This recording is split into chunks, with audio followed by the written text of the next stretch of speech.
오늘 본문에는 사도 바울이 에베소 교인들에게 한 가지 부탁을 하고 있습니다. 16절에 보시면 성령으로 말미암아 너희 속사람을 강건하게 해라 그렇게 했습니다. 속사람을 강건하게 해라. 마음을 굳건하게, 마음을 깨끗하게, 마음을 바르게 해라 이 말이죠. 우리의 마음이 속사람이 강건해지려면 어떻게 될까요? 농사와 비교해보면 압니다.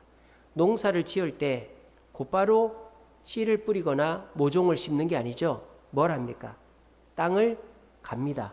그리고 뭘 골라냅니까? 돌이나 뿌리 같은 거를 골라냅니다. 제가 이제 몰랐는데 우리 권부자 권사님한테 듣고 알았어요. 가을이 되면은 추수만 하는 게 아니라 잡초들을 씨를 받아야 된다고 그러시더라고요. 그죠? 안 그러면은 내년에 그 잡초가 그대로 난다는 거예요. 그래서 잡초들이 그 알곡들만 열매를 맺는 게 아니고 잡초들도 씨를 맺거든요. 근데 그걸 그대로 내버려 두면은 그 씨가 겨우내 있다가 거기서 이제 그대로 자란다는 거죠. 그러니까 농사를 제대로 짓는 분들은 잡초 씨까지 관리를 하시는구나. 우리 고무자 권사님한테 듣고 처음 알았어요. 그런 것처럼 농사를 짓는 사람은 곧바로 씨를 뿌리는 게 아니라 밭을 다듬는단 말이에요. 돌도 골라내고 그 잡초 뿌리도 골라내고 또 농사 짓기 전에 잡초들 씨도 미리 다 받아서 없애고 그렇게 하고 난 다음에 이제 어떻게 합니까? 씨를 뿌리고 모종을 심는 겁니다. 우리의 마음도 마찬가지라는 거예요. 속사람을 강건하게 하려면 우리 마음을 어떻게 해야 될까요? 갈아야 되는 거예요. 갈아서 뭘 없애야 됩니까? 쓴뿌리를 없애야 된다 이 말입니다. 여기서 말하는 쓴뿌리는 뭐 과거의 상처, 또 과거의 집착, 또 과거의 아픔 뭐 이런 것들을 말하는 거죠.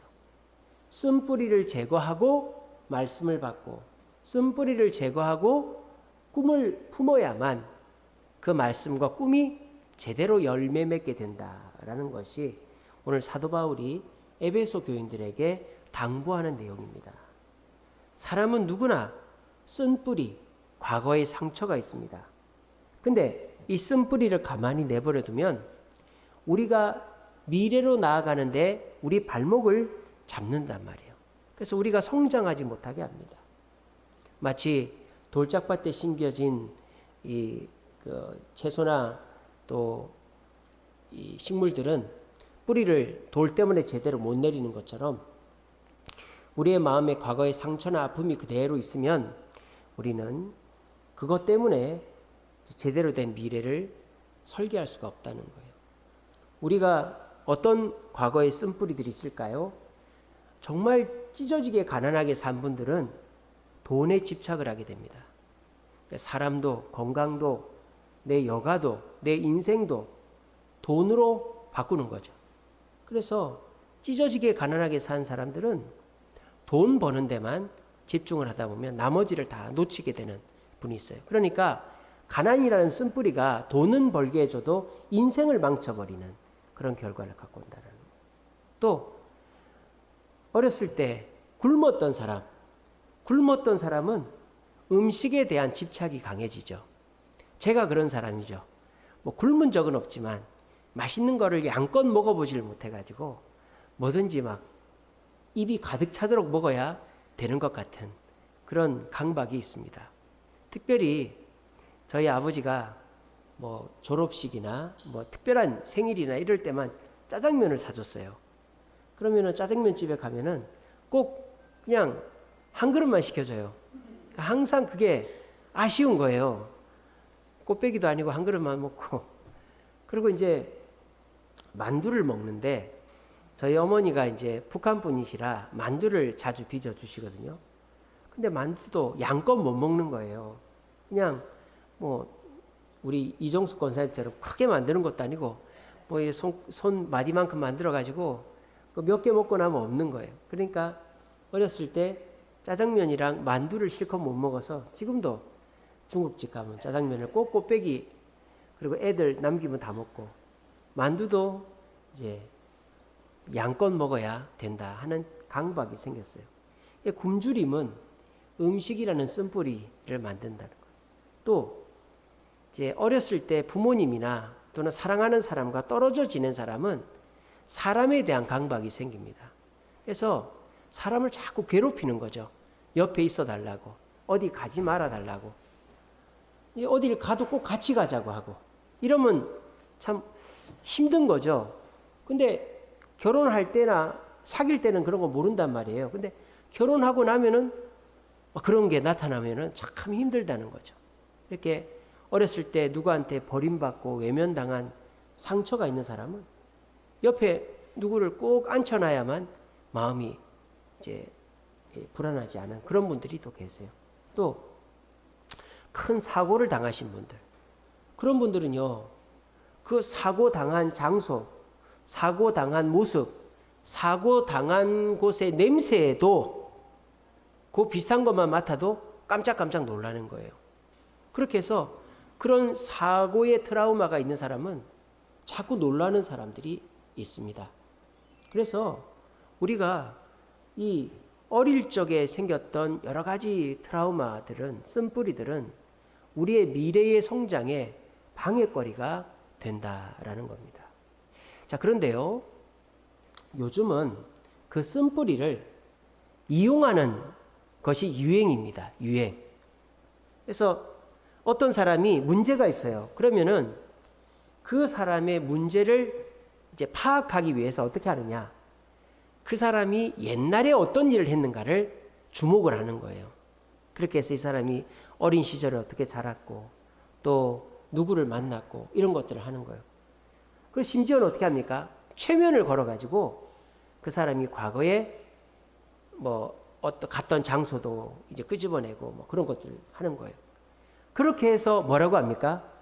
당신이 지금 이렇게 일이 잘 안 되고 힘들고 어려운 거는 과거에 그런 상처와 문제가 있었기 때문이다. 이렇게 얘기를 하는 거예요. 자, 여기까지는 좋아요. 진단하는 것까지는 좋아요. 그래서 그 과거의 상처를 이기고 미래로 향하면 되는데 사람들이 그걸 어떻게 하느냐? 내가 잘 못하면 핑계를 대는 거죠. 내가 과거에 부모님으로부터 버림을 받아서 뭐를 잘 못합니다. 내가 옛날에 가난해서 사실 이렇게 좀 욕심이 많습니다. 내가 옛날에 누구한테 많이 맞아가지고 이렇게 표정이 좀 좋지를 못합니다. 이런 식으로 자기가 남들이 볼 때 너 왜 그래? 이런 얘기만 들으면 다 옛날 타령을 하는 거예요. 옛날 타령을. 자, 그런 사람은 어떻게 될까요? 옛날은 내가 미래로 가기 위해서 옛날을 고치는 것까지는 좋지만 옛날을 자꾸 끄집어내면서 오늘의 나를 합리화시키면 그 사람한테는 미래가 없는 것입니다. 그래서 우리는 핑계를 대면 안 된다라는 거예요. 성경에도 보면 핑계를 대는 사람들이 많이 나오죠. 대표적으로 아담과 하와도 그렇죠. 아담과 하와도 어땠습니까?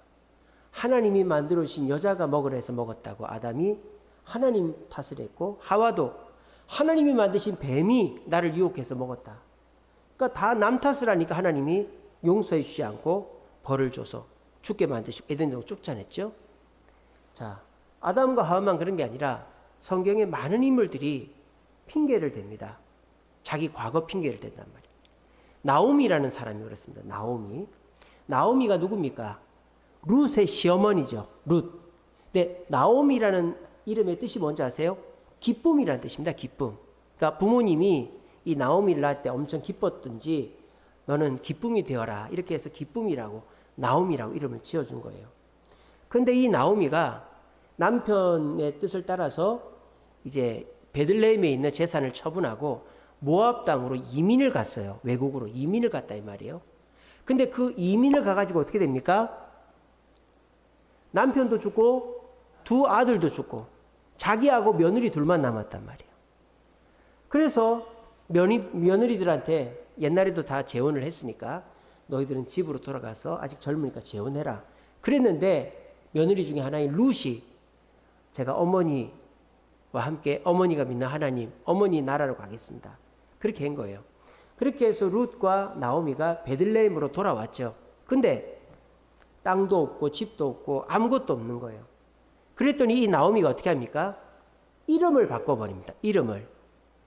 원래 나오미는 기쁨이라는 뜻이라고 그랬죠. 이름을 뭐로 바꿨느냐? 마라로 바꿔버린 거예요. 마라. 마라가 뭐예요? 고통이라는 뜻입니다. 고통.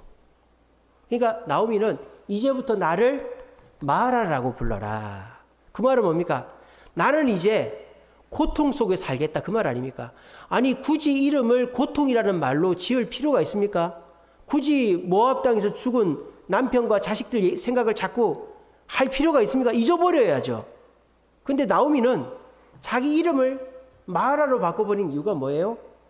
자기는 과거에 머물러 있겠다 이 말이죠. 남편과 자식들이 죽어서 그 상처를 그냥 과거에 머물러서 나는 살겠다라는 뜻으로 자기 이름을 바꿔버리는 거예요. 그리고 여기에는 어떤 깊은 뜻이 있느냐? 하나님께 원망하는 거죠.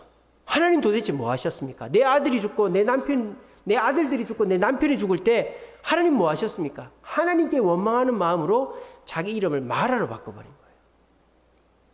그런 나오미. 그러니까 나오미가 전형적으로 자기의 삶의 문제를 과거에다가 집중시켜버리는 사람의 전형이죠. 그러니까 나오미가 이제 베들레헴에 왔으니까 베들레헴에서 친척들 또 여러 기회들을 잡아서 행복하게 잘 살면 될 거 아니에요. 그런데 이 나오미는 어디에 머물러 있는 거예요? 모압 땅에 머물러 있는 거예요. 모압 땅에 죽은 남편과 애들을 아직 놓지 못하고 있는 거예요. 그러니까 나오미는 앞으로 나아갈 수가 없죠. 그런 사람들이 나오미만 있는 게 아니라 오늘 많은 사람들이 있다라는 것입니다. 우리들도 쓴뿌리가 없는 사람이 누가 있겠습니까? 다 있죠. 다들 어린 시절에 힘들고 어려워 보지 않은 사람 없고요. 또 외롭고 상처받고 맞고 안 해본 사람 없고요. 뭐 제대로 된 교육이나 제대로 된 대접을 못 받아본 분들도 많죠. 그렇죠.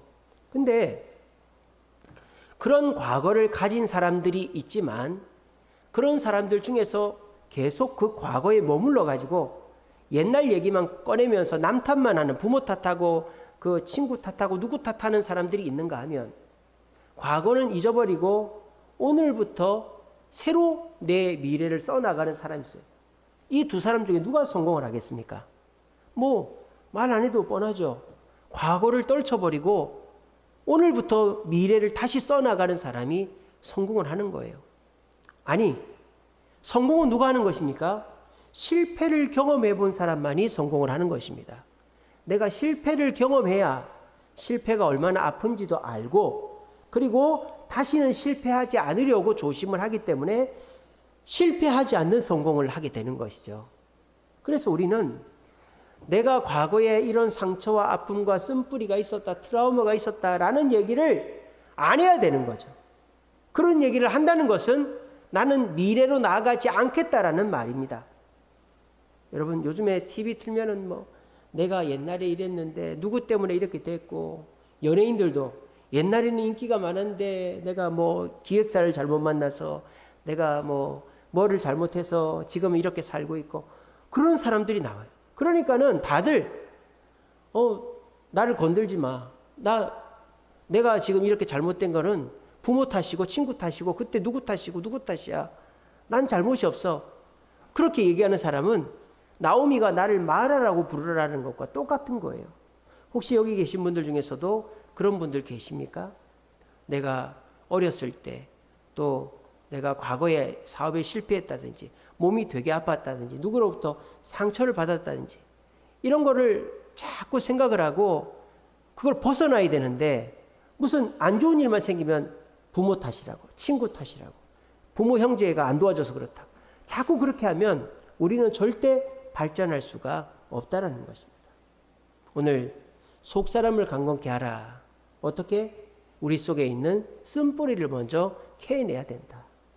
나오미는 결국 행복한 사람이 되었습니다. 어떻게?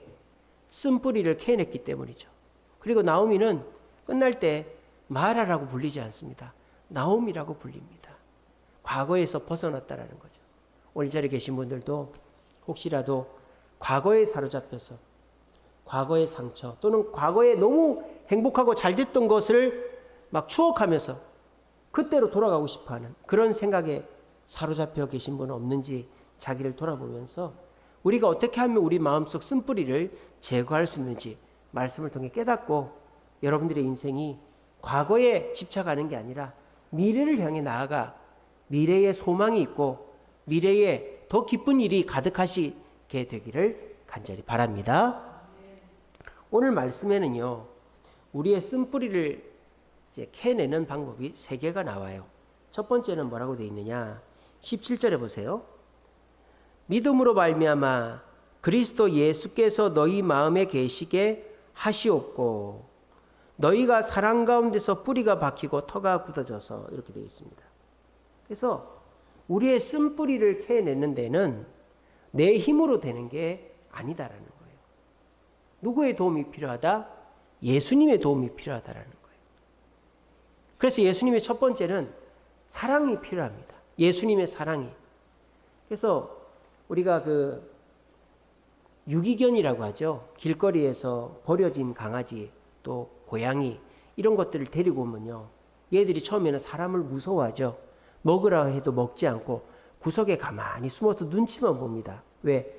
자기가 버림받았고 굶었고 상처가 많은 쓴뿌리가 개나 고양이들이 있거든요. 유기당한 것들은. 그럼 어떻게 해야 됩니까? 야, 걱정하지 마. 내가 앞으로 잘 돌봐줄게. 그런다고 개들이 쉽게 변화가 되는 게 아니죠. 어떻게 해야 돼요? 계속 베풀어줘야 되는 거예요.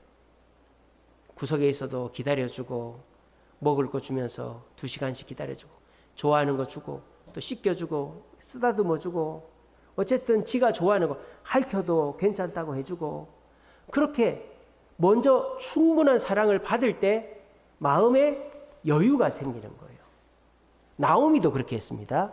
나오미는 모압 땅에서 상처만 안고 돌아왔어요. 근데 이 나오미 곁에 누가 있었어요?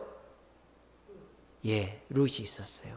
다 떠나갔는데 남편도 떠나가고 자식도 떠나가고 고향 땅 친척들도 쳐다도 안 보는데 나오미에게는 며느리 룻이 있었어요. 근데 이 룻이 어머니 왜 어머니 집에 오니까 집도 없어요? 어머니 왜 먹을 것도 없어요? 어머니 여기 어머니 고향 아니에요? 어머니 친척 어머니 뭐 친정도 있지 않아요? 이렇게 얘기하지 않았어요. 룻은 그냥 어머니 집에만 계세요. 제가 가서 뭐라도 얻어올게요. 보리 싹으로도 그거 팔아가지고 뭐라고 어머니를 지극정성으로 모십니다. 그러니까 마라였던 마음이 다시 뭐로 바뀌었어요? 나오미로 바뀌는 거예요. 여러분 마음에도 쓴뿌리가 있을 겁니다. 근데 그 쓴뿌리는 나 혼자서 해결이 안 돼요. 사랑을 받아야 돼요. 그래서 뭐 주변에 좋은 사람을 만나서 사랑을 받든지 사랑을 받아야 그 쓴뿌리가 해결이 됩니다. 두 번째, 사랑을 많이 받고 사랑만 받으면 되느냐? 나도 뭔가를 해야 돼요. 쓴뿌리가 해결이 되려면 내가 사랑을 받아서 내 마음에 여유가 생겨서 그냥 계속 사랑만 받는 게 아니라 내가 행동을 해야 됩니다. 그게 뭡니까? 17절에 보면 믿음으로 말미암아 그리스도께서 마음에 계시게 하셨고, 그러니까 우리가 누구를 믿어야 된다? 예수님을 믿어야 되는 거예요. 고양이나 개가 그 유기당한 그 고양이나 개를 데리고 온 그 새로운 주인이 먹을 거를 주고 사랑을 베풀어 준대. 계속 으르릉 하고 구석에만 있고 계속 핥히고 이러면은 개들은 유기견, 유기묘 보관소에 갈 수밖에 없어요. 그죠? 근데 얘들이 그 주인은 전에 나를 버렸던 주인하고는 다르네. 저렇게 기다려주고 먹을 걸 주고 내가 핥혀도 짖어도 내가 오줌을 아무 때나 싸도 뭐라고 하지 않네. 그걸 느꼈으면 다가가야 되는 거죠. 마음을 열어야 되는 거예요. 그죠? 그렇게 해서 이 유기견, 유기묘들도 주인에게 다가오면 그때서야 그 쓴뿌리가 그 주인을 통해서 해결이 되는 겁니다. 아무리 룻이 나오미에게 잘해준다고 한들 나오미가 제대로 된 생활을 할 수가 있겠어요? 나오미에게 있어서 제대로 된 생활이라는 게 뭘까요? 내가 예전에 이 베들레헴에서 살았던 집, 또 내가 경작했던 땅, 그거 볼 때마다 어떤 마음이 생기겠어요? 속이 쓰린 거죠. 그게 쓴뿌리죠. 근데 어느 날 이 룻이 집에 와서 얘기를 하는 거예요. 어머니, 제가 어느 밭에 갔더니 그 밭 주인은 쫓아내지도 않고 오히려 더 많이 줘서 저를 보내줬어요. 그렇게 얘기를 하는. 그 밭 주인이 누군데? 보아스라는 분이라는데요. 보아스? 보아스는 너희 시아버님의 친척지간이야.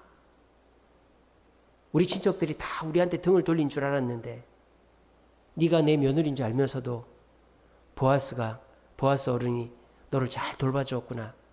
그 보아스 어른이라면 우리를 다시 회복시켜 줄 수 있을 거야.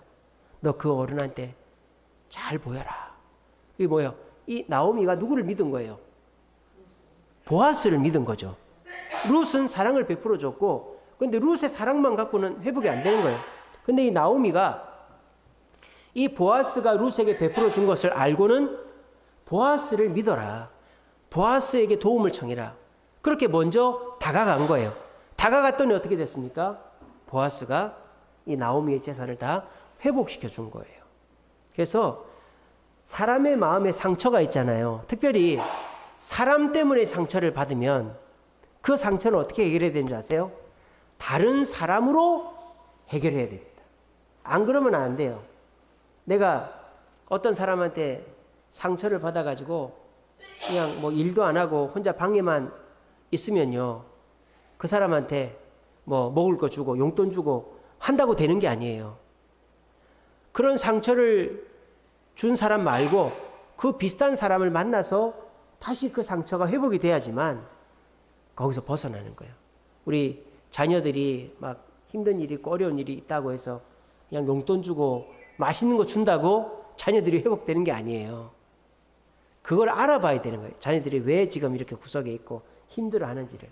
그러면은 그 힘들어했던 것에 정반대의 일을 하게 해주면 되는 거예요. 그래서 얘가 뭐 돈이 없어가지고 누구한테 망신을 당했다. 그러면은 너 이거 가지고 돈 가지고 가서 친구들하고 맛있는 거 사 먹어. 그러면 회복이 되는 거고, 연애를 하다가 헤어져가지고 상처를 입었으면 다른 여자를 만나서 이제 다시 연애를 해야 상처가 없어지는 거예요. 저도 초등학교 교사였던 아가씨랑 사귀다가 헤어져가지고 그 상처 속에서 나날이 말라가고 있었는데 강유미를 만나가지고 옛날 그 아가씨보다 더 이쁜 여자를 만나서 그 상처는 없어졌지 않습니까? 그죠? 사람한테 얻은 상처는 사람을 만나야 없어지는 거예요. 그래서 이 나오미가 자기 남편, 자기 아들들한테 받은 상처, 그 버림받은 거랑 마찬가지네. 죽고 가버렸으니까. 그걸 누구한테 보상받는 거예요? 보아스한테 보상을 받았단 말이에요. 보아스, 또 다른 남자가 나타나서 친척인 남자가 이 나오미를 챙겨줄 거라는 믿음을 가진 거예요. 그래서 우리 쓴뿌리는 또 다른 사람이 우리의 쓴뿌리를 해결해 주는 거예요. 그리고 세 번째, 오늘 본문에서 쓴뿌리를 해결하는 방법은 뭡니까? 19절입니다. 그 너비와 길이와 높이와 깊이가 어떠함을 깨달아 하나님의 모든 충만한 것으로 너에게 충만하기를 원한다. 우리 속에 부인할 수 없는 이거는 하나님의 은혜라고밖에 말할 수 없는 은혜를 체험하면 쓴뿌리는 없어지는 거예요. 나오미가 그랬죠. 나오미가 집과 땅을 얻고 싶었어요. 그래서 행여나 될까 안 될까 걱정했지만 보아스에게 룻을 통해서 부탁을 했단 말이에요. 너 부탁해서 우리 집안 땅과 그 집을 되찾게 보아스한테 부탁을 해라. 왜냐하면 이스라엘에는 친척이 재산을 잃어버리면 가까운 친척이 그걸 찾아주는 제도가 있지 않습니까? 고엘이라는 제도가. 그래서 그걸 의지해서 얘기를 했더니 보아스가 거절하는 게 아니고 뭐라고 합니까?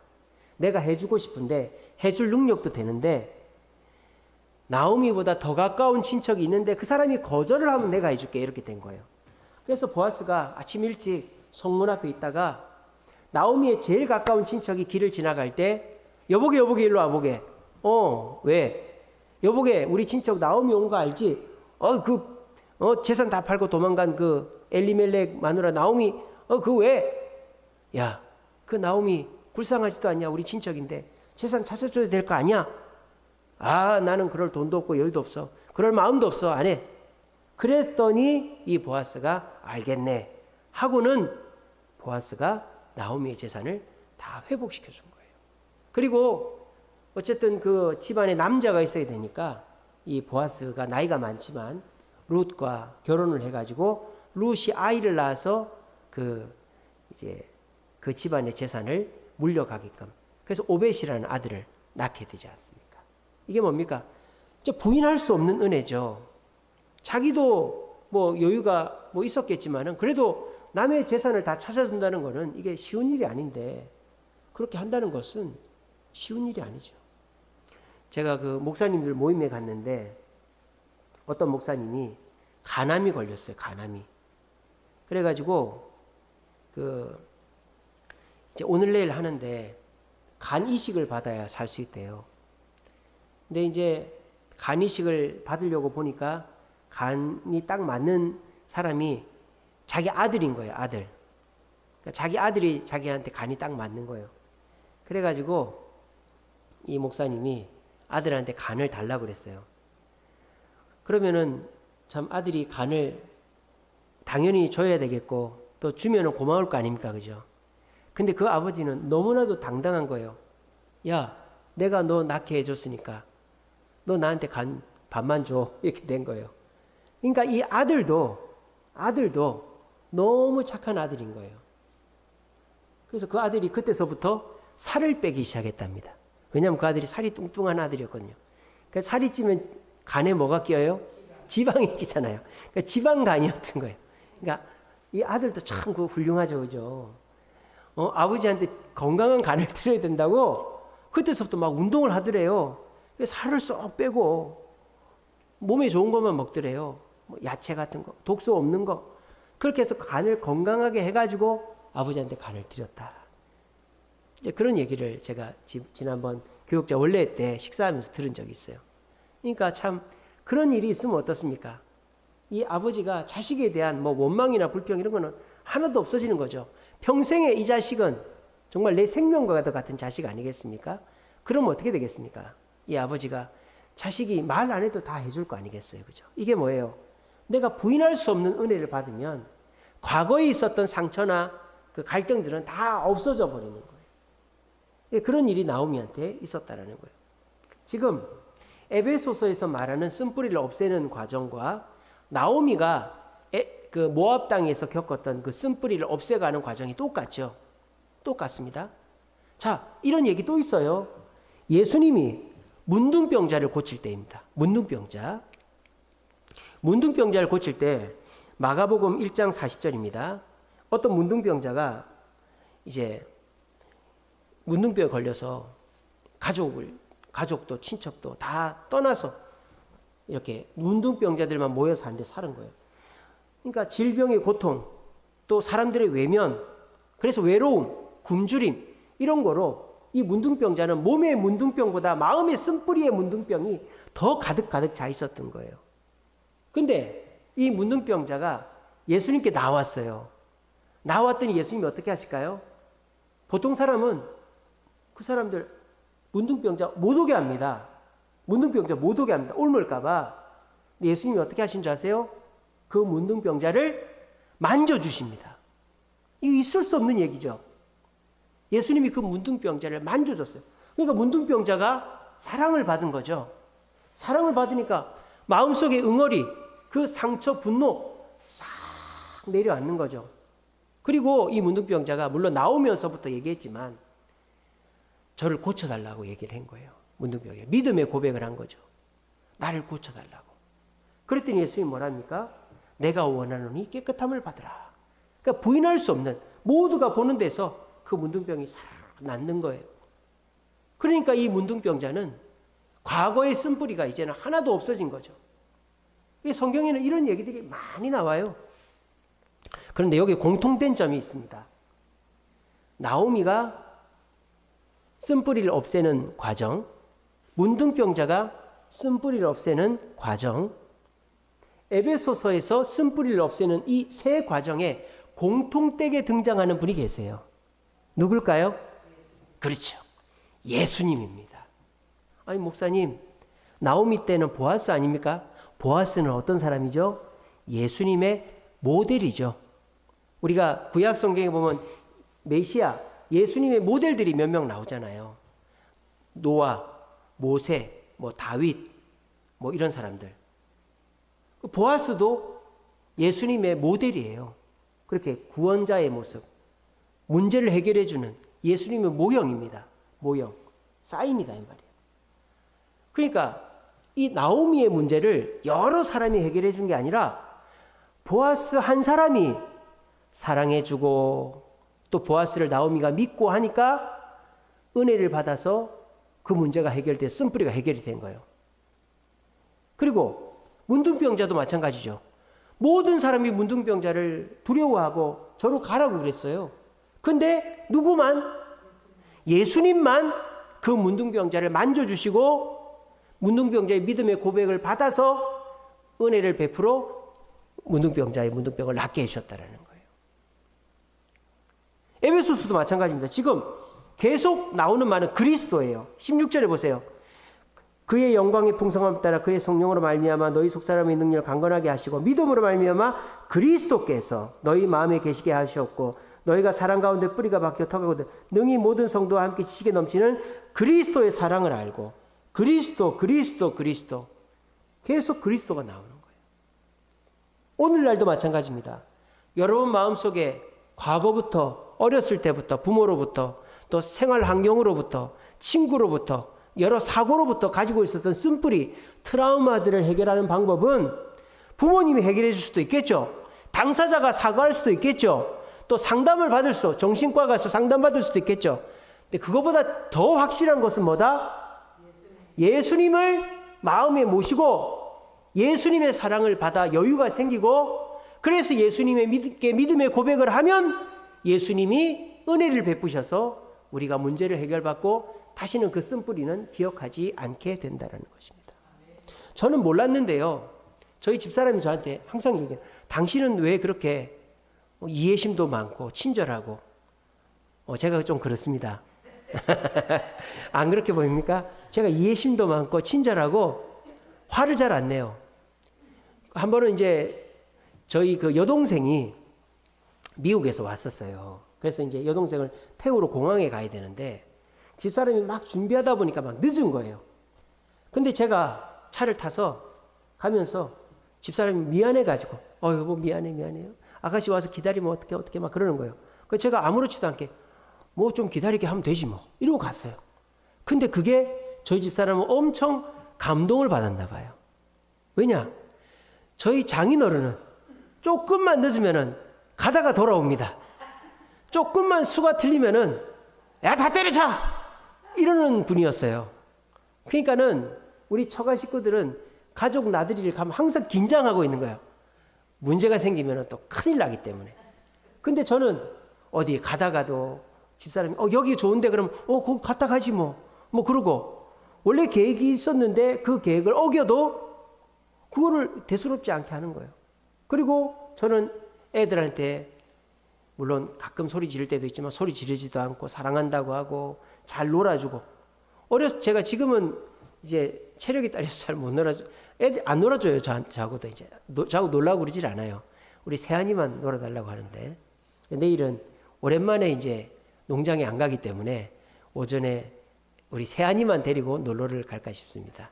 한결이는 집에 있어라. 예. 세안이만 데리고 갈 건데 그래서 예전에는요 애들을 어마어마하게 놀아줬어요. 제가 어디 나갔다 집에 오면요 그때는 막 30대니까 체력이 막 어마어마하니까 막 애들 집어 던지고 막 어마어마하게 막 애 둘이가 제 발에 매달리면요 막 이렇게 떨어져 이 껌딱지야 이거를 애들이 얼마나 좋아했는지 몰라요. 그래가지고 막 놀아주면은 집사람이 그걸 흐뭇하게 보고 있다가 당신은 어떻게 그렇게 애들이랑 잘 놀아주냐고 아버님이 그랬냐고 그러는 거예요. 제가 가만히 생각해 보니까 우리 아버지는 그렇게 놀아준 적이 한 번도 없어요. 저하고 진지한 얘기를 해본 적도 없어요. 아무 말씀도 없고 그냥 우리 아버지는 제가 기억남는 게 뭔지 자는 거. 제 아버지 맨날 잡니다.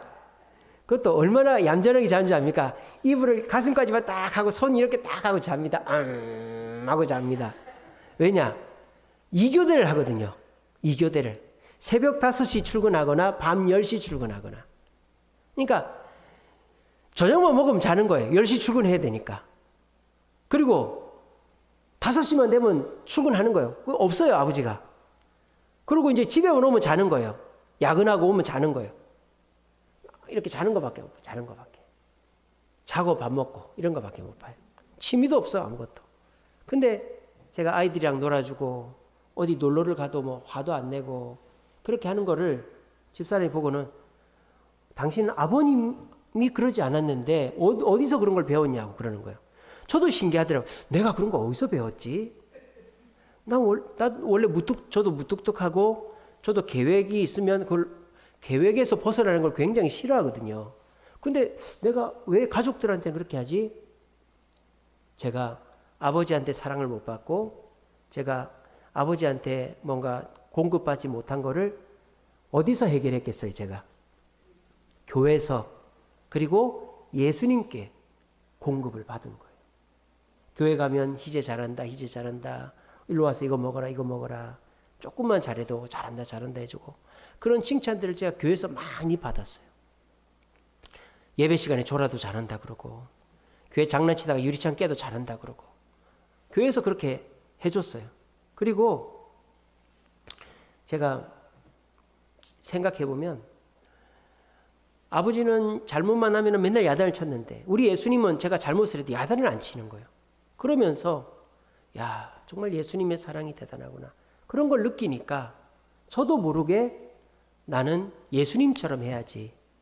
예수님처럼 사람을 이해해주고, 기다려주고, 사랑해주고, 칭찬해줘야지. 그런 마음이 있었어요. 그런 마음이. 그래서 내가 결혼을 하면 남한테도 그렇게 하는데 내 마누라, 내 자식들한테는 그렇게 해야 되지 않겠나. 그런 생각이 있다 보니까 제가 그렇게 했던 것 같아요. 그러니까요, 쓴뿌리를 해결하는 최고의 방법은 예수님께 나오는 것입니다. 그리고 예수님께 내 마음을 내어놓는 것입니다. 그래서 예수님이 내 마음 중심에 딱 와 계시면요, 예수님이 나를 사랑해 주시는 게 느껴집니다. 그리고 그 사랑을 받고, 아, 이분은 참 좋은 분이구나. 우리 아버지, 뭐 친구 누구 같지 않구나. 그래서 예수님을 믿고 예수님께 내 문제를 기도합니다. 그럼 예수님이 부인할 수 없는 은혜를 주시는 거예요. 그럼 어떻게 됩니까? 과거의 쓴뿌리들이 없어지고 미래로 나아갈 수가 있게 되는 것입니다. 성 프란치스코라는 이태리 그 수도사가 있었어요. 프란치스코라는 수도사. 이 사람이 이제 고향에 갔는데, 이제 고향 집에 하인이 있었어요. 근데 그 하인이 물을 떠다가 들고 가는데 뭔가 하는 거예요. 물을 떠서 그냥 가져가는 게 뭘 하는 거예요. 그래서 자세히 보니까 물을 한 동이 이게 떠가지고 거기다가 나무 토막을 하나를 집어넣는 거예요. 그리고 들고 가는 겁니다. 그게 신기해가지고, 야, 너 왜 거기다 나무를 넣냐? 그랬더니 그 하인이 하는 말이, 주인님, 여기다 나무를 넣으면 물이 찰랑찰랑해도 안 넘칩니다. 그러는 거예요. 나무를 넣어놓으면 그 나무 때문에 물이 이게 흔들리는 게 덜하다라는 거예요. 우리 마음도 마찬가지입니다. 우리 마음이 그냥 나 혼자, 내 마음속에 아무도 없고 나밖에 없으면요, 조그마한 문제에도 마음이 뒤집어지고 괴롭고 힘들고 막 무섭고 두렵고 이런 거예요. 근데 우리 마음에 나무 토막 하나를 넣어 놓듯이 누군가가 들어와 있으면 우리의 마음이 안정이 찾아오는 거예요. 뭐 친구라든지 부모라든지 사랑하는 사람을 마음속에 품어도 그 사람을 생각하면 마음이 편안해지고 기쁘고 한데, 하물며 천지를 창조하시고 우리를 위하여 십자가 져주신 그 예수님을 마음에 품고 있으면 우리 마음이 얼마나 안정감이 느껴지겠습니까? 그래서 우리가 과거의 쓴뿌리를 없애기 위해서라도, 내 마음의 평안을 위해서라도 우리는 끊임없이 예수님을 묵상해야 되는 것입니다. 예수님을 불러야 되는 것입니다. 그렇게 예수님을 부르고 묵상할 때 어떻게 될까요? 나무 토막을 넣어둔 물이 넘치지 않듯이 우리 마음은 평안을 유지하게 되어지는 것입니다. 여러분 마음속에 미움이 있죠. 두려움이 있죠. 분노가 있죠. 그거를 보관하지 마시기 바랍니다. 어르신들 중에 보면은 절대 안 버리는 분들이 계세요. 그거 갖고 있는다고 다시 쓰지 않습니다. 저는 책을 다 버렸어요. 이번에도 책을 한 40권 정도를 버리려고 했는데, 버리면 우리 고무장 원사님 갖다 드리죠. 근데 버리려고 그랬는데 그 아는 분이 책방을 하신다고 헌책을 모으신다고 그래서 그분한테 갖다 드렸어요. 그래서 저는 한 두세 달에 5권씩 책을 사거든요. 교회에서 이제 도서비를 주시기 때문에 책을 5권 정도 삽니다. 그래서 이제 책을 읽는데, 책을 다 읽고 나면 또 보는 책도 있지만 안 봐요, 거의 다. 그래서 제 책장에는 2년 이상 된 책이 없어요. 그러니까 책을 보고 이제 더 이상 꽂을 데가 없으면 그걸 버리는 거예요. 버리든지 누구 주든지. 왜? 더 이상 가지고 있을 필요가 없으니까. 이미 다 봤으니까. 마찬가지입니다. 미움이나 두려움이나 분노 이런 거는 마음에 보관할 필요가 없어요. 그거 보관해 놓으면요, 괜히 내가 핑계거리밖에 안 돼요. 내가 누가 미워서 이렇게 한다고, 내가 옛날 두려움 때문에 이거 못한다고, 내가 이거 생각만 하면 화가 난다고, 그 핑계거리밖에 안 되는 거예요. 여러분, 마음속에 그 쓴뿌리들 다 없애버리세요. 혼자서는 힘들죠. 사람한테 얘기하면 부끄럽죠. 어떻게 해야 될까요? 예수님께 가지고 나오면 되는 거예요. 예수님은 남한테 얘기하지도 않습니다.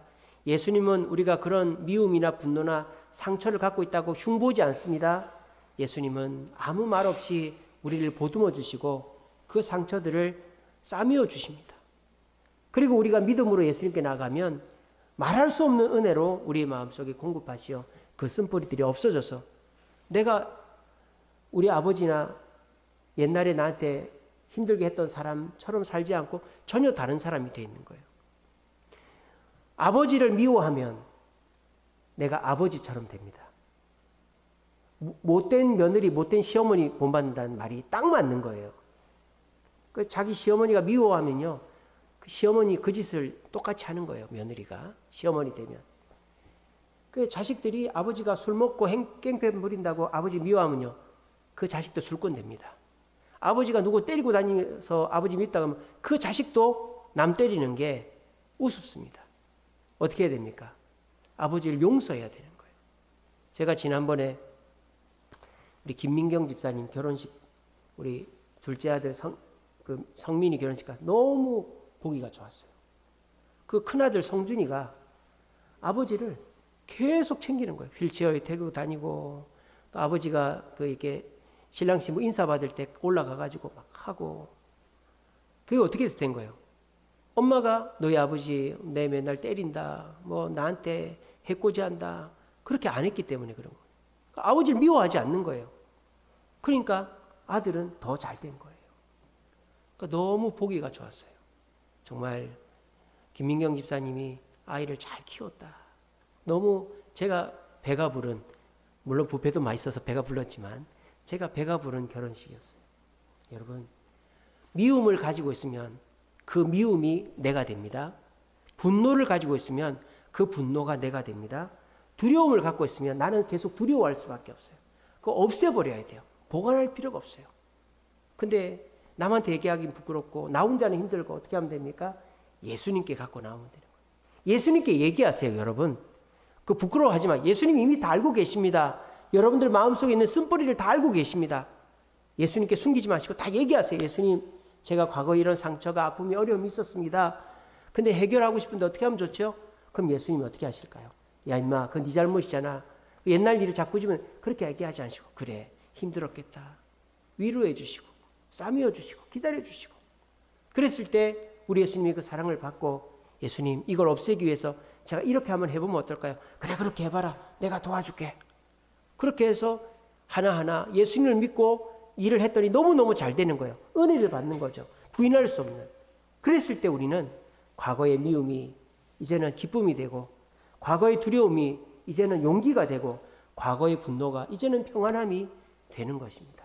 여러분, 쓴뿌리를 가진 채 살아가면 계속 그 쓴뿌리가 여러분들을 주저앉힙니다. 쓴뿌리를 없애야 됩니다.